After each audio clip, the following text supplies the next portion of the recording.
Citizen Vigilante. I expect most of you have heard about this movie, and some may have watched on X or other platforms in recent days. I heard somewhere that it has enjoyed phenomenal exposure, with viewings in the tens of millions worldwide. This is no surprise, as the movie confronts issues currently on people's minds and affecting communities in Europe, the USA, and elsewhere in the Western world.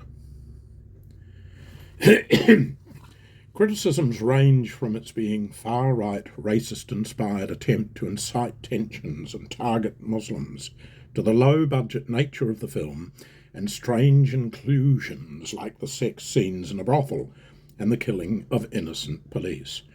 Notwithstanding this, it does claw at the very heart of what many are feeling and embraces their frustrations with unfettered illegal immigration, seemingly soft delivery of justice to perpetrators, lack of justice for victims, and government duplicity and leftist ideologies.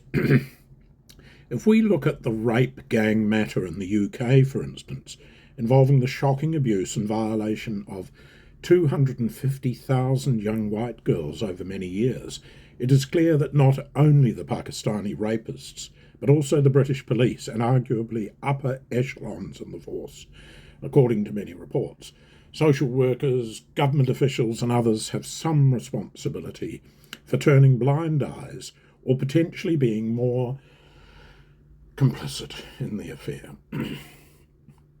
The more than disturbing fact to me is that most of these people are out in the community going about their business now with little or no accountability for what they have done. What's worse is that so many are in positions of authority and entrenched in the security of tenure in those positions to this day. The victims have nowhere to go, no way of getting justice, and how desperate life must seem for them. The message in Citizen Vigilante is one of raw emotions, grabbing the baton and running across a finishing line that promises some equalizing of the scales of justice. None of us, I'm sure, and certainly not I, want to see the laws of the land undermined by vigilantes taking matters into their own hands. We don't need or want anarchy, but perhaps the pendulum needs to swing back a little, away from the blinkered leftist view that one ethnic group or religious entity is being picked on or unfairly targeted by those labelled as Islamophobic. Some governments overtly shelter and shield illegal immigrants and give them considerable leeway to carry out heinous crimes against women and girls and to excuse these crimes on cultural grounds. That leniency is manifested in the court system, and mainstream media softens the story by misrepresenting the truth and following an agenda that is nothing short of despicable. The BBC is a classic example of media having gone to the dogs in no uncertain terms. When dastardly deeds are permitted by those in authority, there is a danger that a tipping point in the emotions and the rage of the populace will be reached.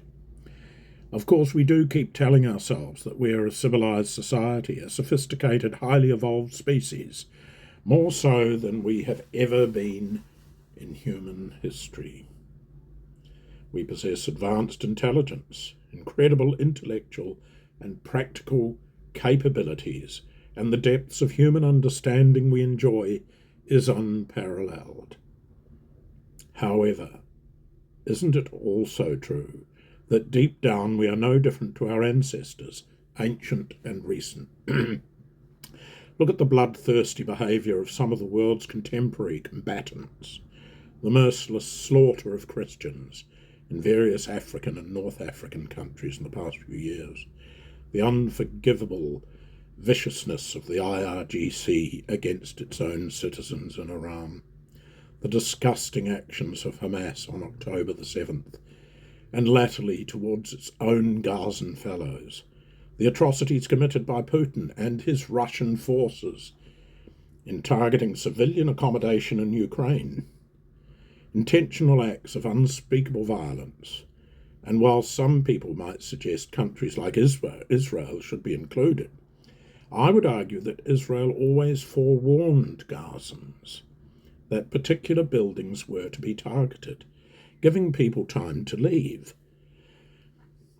The fact that Hamas chose to stop civilians moving from the path of danger is on them, not Israel. You may have a different view, and good luck to you if you do, but you're wrong.